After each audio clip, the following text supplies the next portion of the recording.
এক সময়ের কথা, এক গ্রামে রাজু নামে এক যুবক বাস করত। রাজু ছিল পরিশ্রমী এবং সৎ, কিন্তু তার একটি বড় সমস্যা ছিল, সে সবসময় লোকেদের কথায় প্রভাবিত হয়ে পড়ত। কেউ তার কাজ নিয়ে মজা করলে সে কাজটি ছেড়ে দিত, কেউ বললে সে তার সিদ্ধান্ত পরিবর্তন করত। এর ফলে তার জীবনে কোনো স্থিতি ছিল না। লোকেদের কথায় প্রভাবিত হয়ে রাজু এতটাই হতাশ হয়ে পড়ল যে সে নিজের জীবনের মানে খুঁজতে বুদ্ধের কাছে যাওয়ার সিদ্ধান্ত নিল। সে বুদ্ধের কাছে এসে তার সমস্যার কথা বলল। রাজু বলল, গুরু, আমি কিছুই করতে পারি না। লোকেরা যাই বলে আমি তাতে প্রভাবিত হয়ে যাই। আমার কোনো কাজই শেষ হয় না। আমার জীবনে কোনো শান্তি নেই। বুদ্ধ বললেন, রাজু, আমি তোমাকে একটি কাজ দিচ্ছি। এই খালি বাটিটি নাও এবং এটি গ্রামে ঘুরে পূর্ণ করে নিয়ে আসো। তবে মনে রেখো, তুমি যাই করো, গ্রামবাসীরা তোমার সম্পর্কে কিছু না কিছু বলবেই।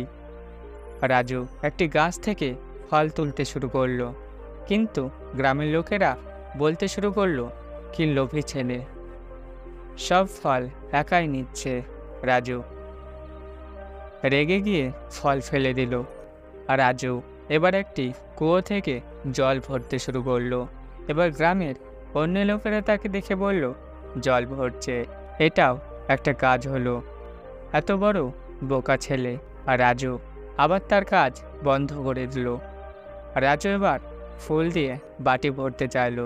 এবার লোকেরা হাসতে লাগলো এবং বলল, ফুল দিয়ে বাটি ভরবে, কি মূর্খতা। আর রাজু হতাশ হয়ে আবার তার কাজ বন্ধ করলো। আর রাজু খালি হাতে ফিরে বুদ্ধের কাছে এলো।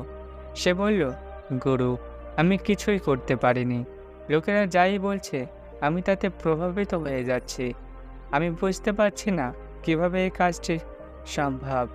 বুদ্ধ বললেন, রাজু, এই বাটিটি তোমার জীবনের প্রতীক। লোকেরা সবসময় কিছু না কিছু বলবেই।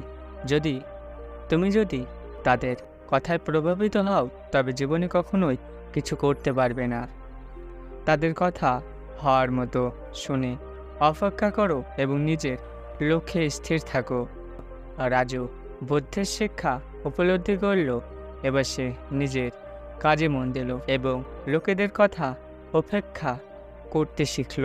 ধীরে ধীরে সে তার জীবনের সব কাজে সফল হতে শুরু করলো। এই গল্প আমাদের শেখায় যে লোকেদের কথা কখনোই আমাদের জীবনের পথ নির্ধারণ করতে পারে না। যদি আমরা তাদের কথায় কান দিই, তবে আমরা নিজেদের লক্ষ্যে থেকে সরে যাব। নিজের কাজে মন দিন এবং সাফল্য আপনার কাছেই আসবে।